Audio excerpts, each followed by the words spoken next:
아주 추운 겨울밤의 이야기입니다. 온 세상이 꽝꽝 얼어붙은 깊은 밤, 한 사내가 강 한복판으로 걸어 나갔습니다. 그러더니 입고 있던 웃옷을 훌을 벗고 살을 애는 얼음 위에 맨몸으로 가만히 엎드렸지요. 보는 이가 있었다면 얼어 죽으려는 사람인 줄 알았을 것입니다. 그러나 그는 죽으려는 것이 아니었습니다. 사내는 두 손을 모으고 얼음에 가슴을 댄 채 무어라 자꾸만 빌고 있었습니다. 제 몸에 남은 마지막 온기로 그 두꺼운 얼음을 녹여보려는 것이었지요. 어리석은 일이었습니다. 사람의 체온으로 간의 얼음이 녹을 리 없으니까요. 그런데 그날 밤 그 어리석은 정성 앞에서 도무지 일어날 수 없는 일이 하나 일어나고 말았습니다. 지극한 정성은 한겨울에도 길을 냅니다. 오늘 밤 들려드릴 이야기는 가난하지만 더없이 효성 깊은 아들 도리와 병들어 누운 그 어머니의 이야기입니다. 그리고 한겨울 언강과 눈 덮인 산이 어쩌다 그 아들의 정성의 길을 열어주게 되었는지에 대한 이야기이기도 하지요. 베개를 편히 베고 숨을 길게 고르시면 됩니다. 때는 아주 오랜 옛날 깊은 산골의 작은 마을이었습니다. 사철 눈이 늦게까지 높지 않는 골짜기였지요. 그 마을 끝 산자락에 기댄 외딴 초가집 한 채의 도리와 그 어머니가 살고 있었습니다. 아버지는 도리가 어릴 적에 일찍 세상을 떠나 모자 둘이 서로를 의지하며 살아온 지 어느덧 20해가 넘었습니다. 도리는 산에서 나무를 해다 장에 내다 파는 나무꾼이었습니다. 가진 땅 한 댁이 없으니 부지런한 두 손과 튼튼한 두 다리가 살림의 전부였지요. 겨울이면 눈을 헤치고 산을 올라 마른 가지를 모았고 그렇게 모은 나무찜을 지고 10리길 장터를 오갔습니다. 그래도 도리는 한 번도 제 신세를 한탄하는 법이 없었습니다. 나무찜을 판 돈이 손에 들어오면 도리는 제 것을 먼저 사는 법이 없었습니다. 어머니 들을 약을 먼저 짓고 남으면 흰쌀을 한 줌 샀지요. 정작 제 옷은 솜이 다 사가바람이 숭숭 들어도 떨어진 대를 기워 입을 뿐이었습니다. 그렇게 번 것을 죄다 어머니께 드리는 아들을 마을 사람들은 저런 효자가 없다며 입을 모았습니다. 도리의 하루는 어머니 방을 데우는 일로 시작됐습니다. 산에 오르기 전 캄캄한 새벽이면 먼저 아궁이에 불을 지펴 어머니 누운 아랫목을 뜨끈하게 덮였지요. 제 방은 찬 채로 두어도 어머니 방 윗목까지 온기가 돌고 나서야 비로소 지게를 졌습니다. 어머니 등이 시리면 내 등이 시린 것보다 100배가 더 아프다. 밥상도 그랬습니다. 어쩌다 흰쌀이 생기면 그것은 죄다 어머니 밥그릇으로 갔습니다. 도리는 시커먼 꽁보리밥에 산나물을 얹어 먹으면서도 어머니가 너도 좀 먹어라 하시면 저는 이게 더 입에 맞습니다 하고 웃었지요. 거짓말이었습니다. 그러나 그 거짓말이 어머니 마음을 편케 한다는 것을 도리는 알고 있었습니다. 어머니가 밤에 기침을 하시면 도리는 어느새 깨어 곁에 앉았습니다. 어머니 천천히 숨 쉬세요. 제가 여기 있습니다. 굽은 등을 가만가만 쓸어드리고 따뜻한 물 한 모금을 받쳐드렸지요. 어머니가 다시 잠드실 때까지 도리는 그 곁을 떠나지 않았습니다. 그러고는 동도 트기 전에 또 산으로 올랐습니다. 잠이 모자라도 도리는 내색 한 번 하지 않았습니다. 효는 큰 것이 아니라 매일의 작은 정성입니다. 그 효성을 아는 장터 사람들은 도리의 나무찜이라면 서로 먼저 사주려 했습니다. 저 총각나무는 따뜻하다고들 했지요. 나무에 무슨 온기가 있겠습니까마는 사람들은 그렇게 말하며 한 푼이라도 더 얹어주었습니다. 도리의 정성이 마을 사람들의 마음까지 데우고 있었던 것입니다. 어머니도 아들을 끔찍이 여기셨습니다. 누가 가져다 준 곶감 하나라도 당신은 안 드시고 아껴두었다가 도리 베개맡에 슬그머니 놓아두셨지요. 저는 이가 시려 못 먹는다시면서요. 그것 역시 거짓말이었습니다. 모자는 그렇게 서로를 위해 작은 거짓말을 주고받으며 가난한 세월을 따뜻하게 건너고 있었습니다. 겨울밤이 길면 모자는 화로를 가운데 두고 도란도란 예시이야기를 나누었습니다. 어머니는 도리 아버지 살아생전 이야기를, 도리는 그날 산에서 본 누르며 산새 이야기를 했지요. 가진 것은 없어도 그 작은 방 안에는 늘 웃음이 끊이지 않았습니다. 도리는 그 시간이 세상에서 가장 좋았습니다. 그 시간이 영원할 줄로만 알았지요. 그러나 그해 겨울, 어머니의 기침이 부쩍 잦아졌습니다. 본디 약하던 몸이 찬 기운에 더 상하신 것이지요. 도리가 지어오는 약도 그때뿐. 어머니는 자리에서 일어나는 날보다 누워 계시는 날이 많아졌습니다. 도리의 마음은 산을 오르는 내내 어머니 방에 가 있었습니다. 나무찜을 쥐고도 자꾸만 직쪽을 돌아보았지요. 그날도 도리는 마음이 급해 평소보다 서둘러 산을 내려왔습니다. 눈발이 굵어지는 저녁이었지요. 오늘은 어머니가 좀 어떠실까? 죽이라도 한술 드셨을까? 도리는 미끄러운 눈길을 단숨에 달려내려와 살인문을 밀고 들어섰습니다. 그런데 방 안에서 들려오는 어머니의 숨소리가 여느 때와 사뭇 달랐습니다. 어머니, 도리가 달려가 손을 잡으니 어머니의 손이 불덩이처럼 뜨거웠습니다. 열이 오른 것이었지요. 어머니는 가물가물한 눈으로 아들을 보시고는 힘없이 웃으셨습니다. 왔구나, 눈길에 안 다쳤느냐? 당신 몸이 그 지경인데도 어머니의 첫마디는 아들 걱정이었습니다. 도리는 그 말에 눈물이 핑 돌았지만 꾹 참고 어머니 이마에 땀을 닦아드렸습니다.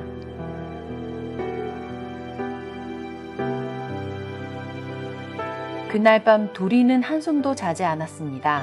찬물에 적신 수건을 어머니 이마에 얹고 더워지면 갈고 또 갈았지요. 미음을 쑤어 한술 떠 넣어드리려 했지만 어머니는 두옷을 받아 잡숫고는 고개를 저으셨습니다. 입맛을 통 잃으신 것이었습니다. 음식을 넘기지 못하니 가뜩이나 야윈 몸이 하루가 다르게 사위어 갔습니다. 이튿날 도리는 동도 트기 전에 읍내의원으로 달려갔습니다. 가진 돈을 죄다 털어 약을 지으며 의원께 매달렸지요. 어머니를 살려주십시오. 무엇이든 하겠습니다. 늙은 의원은 도리의 손을 다독이며 약을 싸주었습니다. 그러나 의원의 얼굴에는 약만으로는 어렵겠다는 빛이 어려 있었습니다. 도리는 약을 정성껏 다려 두 손으로 받쳐 올렸습니다. 어머니, 이 약 한 첩만 드시면 곧 일어나실 겁니다. 제가 다 나으실 때까지 곁에 있겠습니다. 그러니 조금만 힘을 내주세요. 어머니는 아들의 정성이 안쓰러워 쓴 약을 억지로라도 넘기셨습니다. 그러고는 아들의 손을 가만히 쓸며 말씀하셨지요. 도라, 애미는 괜찮다. 내가 고생이구나.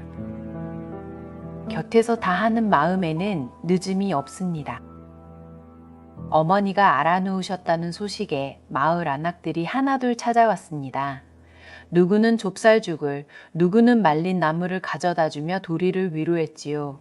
도리 총각, 너무 애태우지 말게. 자네 효성이면 하늘도 무신치 않을 걸세. 그 말이 빈말일지언정 도리에게는 큰 힘이 되었습니다.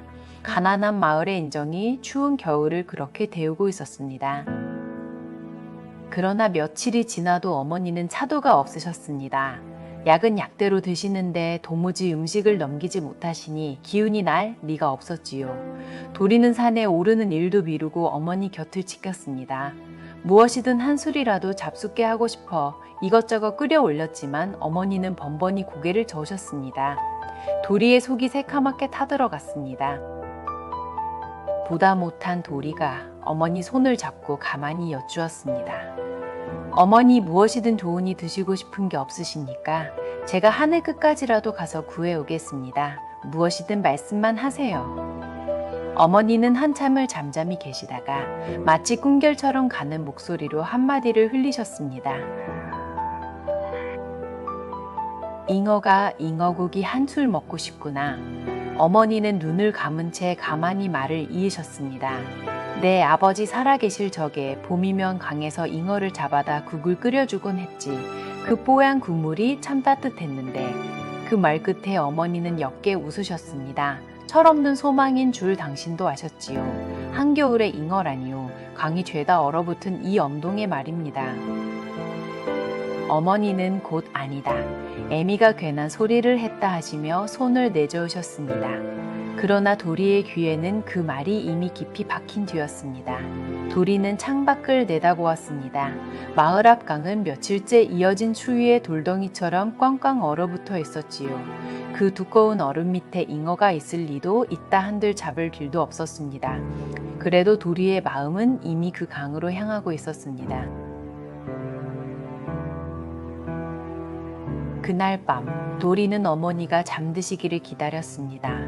어머니 숨소리가 고르게 잦아들자 도리는 가만히 일어나 아랫목 불을 한 번 더 돋우었지요. 그러고는 도끼 한 자루를 챙겨 들고 소리 없이 살인문을 나섰습니다. 어머니가 아시면 한사코 말리실 일이었으니까요. 밖은 살을 내는 추위였고 하늘에는 시린 달이 하나 떠 있었습니다. 강에 다다른 도리는 도끼를 높이 들어 얼음을 내리쳤습니다. 쩡쩡 소리만 요란할 뿐 두꺼운 얼음은 흠집만 날 뿐 종처럼 깨지지 않았습니다.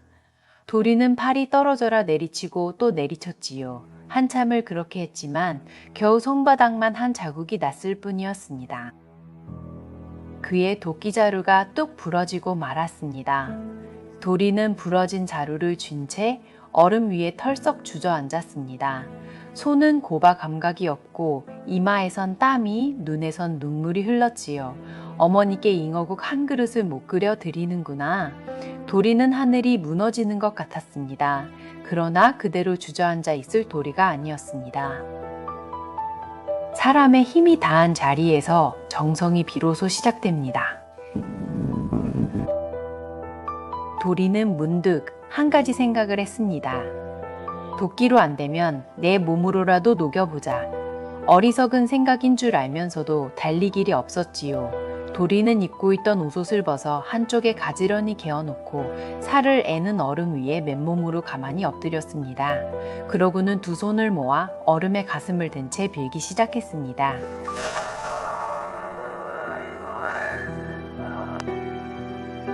하늘이시여 산천이시여 제 어머니가 한겨울에 잉어를 찾으십니다. 철없는 소망인 줄 압니다. 그러나 어머니 입에 한 술만이라도 따뜻한 국물을 넘겨드리고 싶습니다. 제 몸이 얼어도 좋으니 부디 이 강의 얼음을 한 뼘만 열어주십시오. 도리는 빌고 또 빌었습니다. 제 몸이 온기가 다 빠져나가는 줄도 모르고요. 얼마나 그렇게 있었을까요? 도리의 몸은 점점 감각을 잃어갔습니다. 그러나 도리는 일어나지 않았습니다. 어머니의 야윈 얼굴이 눈앞에 어른거려 추운 줄도 몰랐지요. 온 세상이 숨을 죽인 듯 고요한 그 깊은 밤 얼음에 엎드린 한 아들의 등 위로 시린 달빛만이 가만히 내려앉고 있었습니다. 그리고 바로 그때였습니다. 도리가 가슴을 댄 바로 그 자리에서 우지지 하고 나직한 소리가 났습니다. 도리가 놀라 몸을 일으키니 얼음에 길게 금이 가고 있었습니다. 그 금은 점점 벌어지더니 이윽고 한 뼘 남짓한 구멍이 뻥 뚫렸지요. 검은 강물이 찰랑 모습을 드러냈습니다. 사람의 체온이 강을 녹였을 리 없습니다. 그리고 그 검은 물 위로 첨벙 하고 살진 잉어 한 마리가 펄떡 튀어올랐습니다. 어른 팔뚝만 한 잉어가 마치 제 발로 찾아온 듯 도리의 앞에 떨어진 것이지요. 도리는 제 눈을 의심했습니다. 꽝꽝한 한겨울의 강에서 잉어가 솟아오르다니요. 도리는 떨리는 손으로 그 잉어를 두 손에 받쳐 안았습니다. 따뜻한 눈물이 언뺨 위로 주르륵 흘러내렸습니다. 도리는 잉어를 품에 꼭 안고 벗어둔 웃옷도 제대로 못 챙긴 채 집으로 내달렸습니다. 얼었던 몸이 어느새 후끈 달아올랐지요. 품에 안긴 잉어의 따뜻한 기운이 도리의 가슴을 데우는 것 같았습니다. 어머니 잉어입니다. 잉어를 구했습니다. 집에 돌아온 도리는 곧장 부엌에 불을 지폈습니다. 잉어를 깨끗이 다듬어 솥에 앉히고 정성껏 국을 끓였지요. 이윽고 솥에서 뽀얀김이 오르며 구수한 냄새가 작은 집안에 가득 퍼졌습니다. 아버지가 살아 계실 적 어머니가 그렇게 그리워하던 바로 그 냄새였습니다. 도리는 김이 오르는 국 한 그릇을 정성스레 떠 어머니 머리맡으로 가져갔습니다. 냄새에 잠을 깬 어머니가 국그릇을 보고 눈을 크게 뜨셨습니다. 아니, 이게 잉어국이 아니냐. 이 한겨울에 이걸 어디서. 어머니의 목소리가 떨렸습니다. 도리는 차마왕강 이야기는 하지 못하고 그저 빙긋 웃으며 말했지요. 어머니 드시고 싶다 하셔서 구해 왔습니다. 식기 전에 어서 한술 떠보세요. 어머니는 떨리는 손으로 숟가락을 드셨습니다. 그러고는 뽀얀 국물을 한 술, 두 술 넘기셨지요. 며칠째 두어 술도 못 넘기시던 분이 그날은 국 한 그릇을 천천히 다 비우셨습니다. 따뜻하구나, 참 따뜻해. 어머니의 눈가가 촉촉이 젖었습니다. 곁에서 지켜보던 도리도 고개를 돌려 가만히 눈물을 훔쳤습니다. 하늘은 말이 아니라 엎드린 등을 봅니다. 신기한 일이었습니다. 잉어국을 드신 그날부터 어머니의 얼굴에 조금씩 화색이 돌기 시작했습니다. 열이 내리고 기침이 잦아들고 잃었던 입맛도 차츰 돌아왔지요. 며칠 만에 어머니는 자리에서 일어나 앉으셨고 도리의 부축을 받아 마루까지 나와 겨울 햇살을 쬐기도 하셨습니다. 마을 사람들은 효성이 하늘에 닿았다며 제일처럼 기뻐했습니다. 그러던 어느 날 어머니는 아들의 가슴팍과 손이 온통 얼어 터지고 부르튼 것을 보셨습니다. 그제야 도리가 한겨울 언강에서 무슨 일을 했는지를 짐작하신 것이지요. 어머니는 아들의 거친 손을 부여잡고 우셨습니다. 이 어미가 철없는 소리를 해서 너를 이 지경으로 만들었구나. 도리는 그 손을 마주 잡고 웃었습니다. 그렇게 모자의 집에는 다시 평온이 찾아왔습니다. 도리는 어머니가 좋아하시는 것을 한 가지씩 떠올려 정성으로 해드렸지요. 가난은 여전했지만 그 작은 초가에는 봄볕 같은 온기가 돌았습니다. 도리는 생각했습니다. 어머니가 이렇게 곁에 계신 것, 그것이야말로 세상 무엇과도 바꿀 수 없는 복이라고요. 그러나 겨울은 아직 끝나지 않았습니다. 그런데 봄이 오기 직전 꽃샘 추위가 매섭게 몰아치던 무렵이었습니다. 한결 기운을 차리셨던 어머니가 다시 입맛을 잃고 자리에 누우셨습니다. 한번 상한 노쇠한 몸은 작은 추위에도 쉬이 흔들렸지요.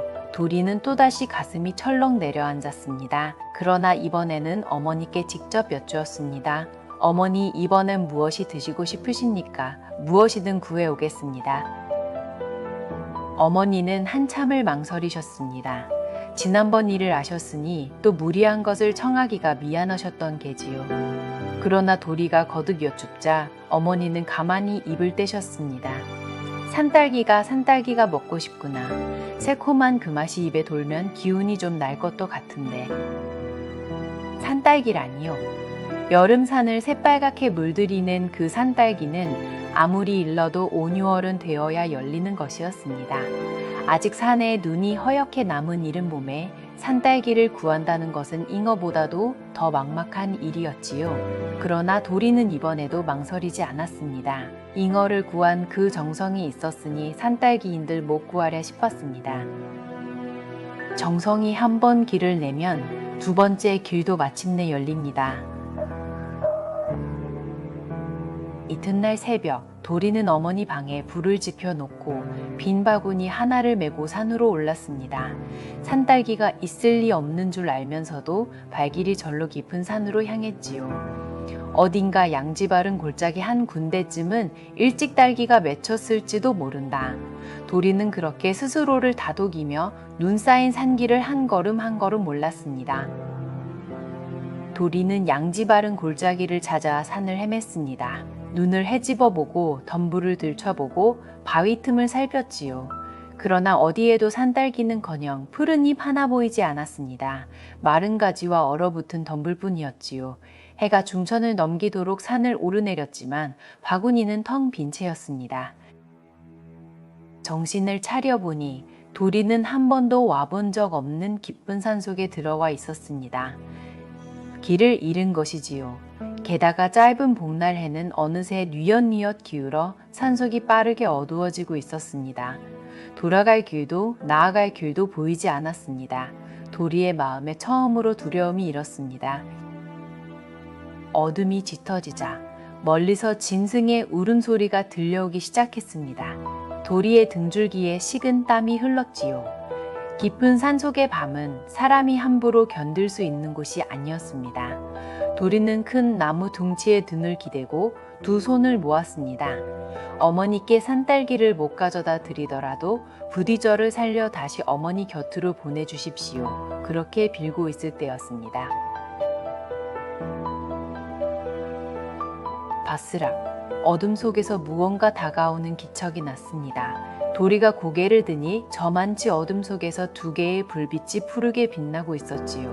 호랑이의 눈이었습니다. 집채만 한 큰 호랑이가 천천히 도리에게로 다가오고 있었습니다. 도리는 온몸이 굳었습니다. 아, 여기서 이렇게 끝나는구나. 그러나 도리는 도망치지 않았습니다. 호랑이는 도리의 코앞까지 다가와 우뚝 멈춰섰습니다. 뜨거운 콧김이 도리의 얼굴에 닿았지요. 도리는 눈을 질끈 감았습니다. 그런데 어찌된 일인지 호랑이는 도리를 해치지 않았습니다. 그저 가만히 도리를 바라보다가 고개를 돌려 제 등을 도리 쪽으로 슬쩍 들이미는 것이었습니다. 도리는 어리둥절했습니다. 나를 잡아먹으려는 게 아닌가. 그러나 호랑이의 눈빛은 사납기는커녕 어딘지 깊고 그윽했습니다. 도리는 무엇에 홀린 듯 조심스레 호랑이의 넓은 등에 올라탔습니다. 산신령님이 보내신 짐승이라면 부디 저를 좋은 곳으로 데려가 주십시오. 도리가 그렇게 중얼거리자 호랑이는 천천히 몸을 일으켰습니다. 두려운 길 앞에서도 효심은 끝내 멈추지 않습니다. 호랑이는 도리를 등에 태운 채 바람처럼 산을 내달리기 시작했습니다. 눈 덮인 능선을 넘고 깊은 골짜기를 가로지르고 사람의 발길이 닿은 적 없는 첩첩산중으로 들어갔지요. 도리는 떨어지지 않으려 호랑이의 목덜미를 꼭 붙들었습니다. 차가운 밤바람이 귓가를 스쳤지만 신기하게도 호랑이의 등은 화롯불처럼 따뜻했습니다. 이상한 일이었습니다. 호랑이가 산을 깊이 들어갈수록 매섭던 추위가 차츰 누그러지는 것이었습니다. 눈이 점점 얕아지더니 어느 골짜기에 이르자 땅에 눈이 한 점도 없었지요. 그곳만은 한겨울이 아니라 마치 따뜻한 봄날 같았습니다. 푸른 기운이 감도는 그 골짜기 어귀에서 호랑이는 비로소 걸음을 멈추고 몸을 낮추었습니다. 내리라는 것이었지요. 도리가 조심스레 등에서 내리자 눈앞에 믿기 어려운 풍경이 펼쳐졌습니다. 사방이 눈으로 덮인 첩첩산중 한가운데 오직 그 골짜기만은 따뜻한 안개가 자욱하고 발밑에 푸른 풀이 돋아 있었지요. 마치 몸이 그 골짜기 하나에만 몰래 찾아온 것 같았습니다. 도리는 홀린 듯 안개 속으로 한 걸음 한 걸음 발을 옮겼습니다. 안개를 헤치고 들어간 골짜기 깊은 곳, 양지바른 비탈에 도리는 그만 그 자리에 우뚝 멈춰섰습니다. 새빨갛게 잘 익은 산딸기가 비탈 가득 주렁주렁 열려 있었던 것입니다. 한겨울의 말입니다. 탐스러운 딸기 알들이 푸른 잎 사이로 보석처럼 빛나고 있었지요. 도리는 두 눈을 의심하며 떨리는 손으로 딸기 하나를 따보았습니다. 틀림없는 새콤달콤한 산딸기였습니다. 도리는 그 자리에 무릎을 꿇었습니다. 그러고는 산을 향해 깊이 절을 올렸지요. 산신령님 고맙습니다. 정말 고맙습니다. 이 은혜를 어찌 다 갚아야 할지 도리의 눈에서 굵은 눈물이 뚝뚝 떨어졌습니다. 어머니께 드릴 산딸기를 구했다는 기쁨에 도리는 추위도 두려움도 모두 잊었습니다. 바로 그때 골짜기 어디선가 고요하고 큰 목소리가 들려왔습니다. 도라, 내 효성이 깊어 이 산이 너를 드렸느니라. 어디서 나는지 알 수 없는 그 목소리가 골짜기에 잔잔히 울렸습니다. 한겨울에 잉어를 얻은 것도 오늘 이 딸기를 얻은 것도 모두 내 정성이 하늘을 움직인 것이다. 어미를 위하는 그 마음을 산천이 어찌 모른 채 하겠느냐. 어서 따가거라. 그리고 그 마음 부디 변치 말거라. 산이 길을 감추는 것은 정성을 시험하기 위함입니다. 도리는 다시 한번 절을 올리고 바구니에 산딸기를 정성껏 따 담았습니다. 행여 어머니 잡숫기에 흠이 갈까 무른 알은 두고 성한 알만 골라 담았지요. 바구니가 새빨갛게 가득 차자 도리는 더 욕심내지 않고 손을 멈추었습니다. 꼭 어머니 잡수실 만큼만 딴 것입니다. 그러고는 기다리고 있던 호랑이의 등에 다시 조심스레 올라탔습니다. 호랑이는 올 때처럼 바람같이 산을 내달려 동이 틀 무렵 마을 어귀에 도리를 내려주었습니다. 도리가 등에서 내려 고맙다는 인사를 하려는데 호랑이는 깊은 눈으로 도리를 한번 바라보고는 이내 몸을 돌려 안개 낀 산속으로 유유히 사라졌습니다. 마치 처음부터 그 자리에 없었던 것처럼요. 도리는 호랑이가 사라진 산을 향해 오래도록 고개를 숙였습니다. 집으로 달려온 도리는 새빨간 산딸기를 어머니께 올렸습니다. 어머니는 한겨울의 산딸기를 보고 또 한 번 놀라셨지만 이번에는 아들에게 아무것도 묻지 않으셨습니다. 그저 아들의 손을 꼭 잡고 새콤달콤한 딸기를 한 알 맛있게 잡수셨지요. 그 산딸기를 드신 뒤로 어머니의 기력은 눈에 띄게 좋아졌습니다. 봄이 오자 어머니는 마침내 자리를 털고 일어나셨습니다. 완연한 봄이 되자 어머니는 예전처럼 마당을 거닐 만큼 기력을 되찾으셨습니다. 모자가 함께 봄볕을 쬐며 마당에 앉아 있노라면 지나던 마을 사람들이 한마디씩 건넸지요. 도리 어머니 아드님 효성에 이렇게 일어나셨습니다. 어머니는 그때마다 아들의 등을 어루만지며 자랑스러운 듯 또 미안한 듯 빙긋이 웃으셨습니다. 한겨울에 언강에서 잉어를 얻고 눈산에서 산딸기를 구해 어머니를 살린 효자의 이야기는 입에서 입으로 퍼져 마침내 고을 원님의 귀에까지 닿았습니다. 원님은 도리를 관하로 불러 그 이야기를 직접 듣고는 크게 감동했지요. 내 평생 송사를 다루며 별의별 사람을 다고왔으나 이런 효자는 처음이로다. 원님은 나라에 글을 올려 도리의 효엔을 기렸습니다. 이윽고 마을 어귀에는 붉은 효자문이 세워졌지요. 오가는 사람마다 그 문 앞에서 걸음을 멈추고 가난한 나무꾼 총각의 효성을 우러렀습니다. 그러나 정작 도리는 그 문 앞을 지날 때마다 쑥스러워 고개를 숙였습니다. 저는 그저 자식된 도리를 했을 뿐인데요 하면서요. 효자의 정성은 한 집의 봄을 온 마을의 봄으로 바꿉니다. 그 뒤로도 도리는 변함이 없었습니다. 원님이 내린 상도 사람들의 칭송도 도리의 새벽을 바꾸지는 못했지요. 도리는 예전처럼 어머니 방에 먼저 불을 지피고 산에 올라 나무를 했습니다. 어머니는 그 뒤로 여러 해를 더 아들의 효성 속에서 평안히 사셨다고 합니다. 모자가 함께 바라보던 상골의 노을은 늘 다정하고 붉었습니다. 효자 도리와 한겨울 잉어의 이야기는 여기까지입니다. 한낮 사람의 체온으로 강의 얼음이 녹았을 리없고 한겨울 눈산에 산딸기가 열렸을 리도 없겠지요. 그러나 옛사람들은 이 이야기를 두고 이렇게 말했습니다. 지극한 정성 앞에서는 얼어붙은 강도 길을 내어주고 사나운 호랑이도 등을 내어준다고요. 오늘 이 이야기가 들려주는 것은 하나입니다. 누군가를 향한 정성은 요란하지 않아도 끝내 어딘가에 닿는다는 것. 당신이 누군가를 위해 묵묵히 견뎌온 추운 밤들을 비록 아무도 알아주지 않았더라도 어쩌면 하늘은 가만히 다 보고 있었는지도 모릅니다. 도리의 언등을 그 밤이 달이 지켜보았던 것처럼요. 당신이 다해온 그 마음을 하늘은 이미 알고 있습니다. 이제 베개를 편히 베고 길게 숨을 내쉬어 보세요. 오늘 하루 당신이 누군가를 위해 쓴 마음들, 미처 알아주는 이 없던 그 작은 정성들을 오늘 밤만은 당신 스스로 가만히 안아주시기 바랍니다.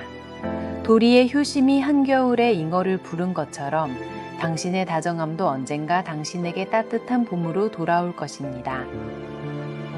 밥 마실 야담, 오늘 이야기는 여기서 마칩니다. 끝까지 함께해 주셔서 고맙습니다.